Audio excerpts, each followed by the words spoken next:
या भारतभूमीवर, या महाराष्ट्रात अनेक देवी देवतांचे अवतार होऊन गेले, अनेक वीर महाराजे होऊन गेले. छत्रपती शिवाजी महाराज याच भूमीत जन्मले. महाराणा प्रताप याच भारतमातेच्या भूमीत जन्मले. त्यांनी आपल्या बाजूची लढाई लढली म्हणूनच आपण आज सुरक्षित आहोत. पण आताही आपल्या धर्मावरचं संकट अजून हटलेलं नाही.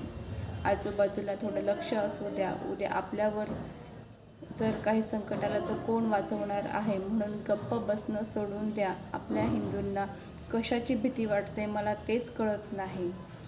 मारामारीची? धर्माची लढाई कालही होती आणि आजही आहे.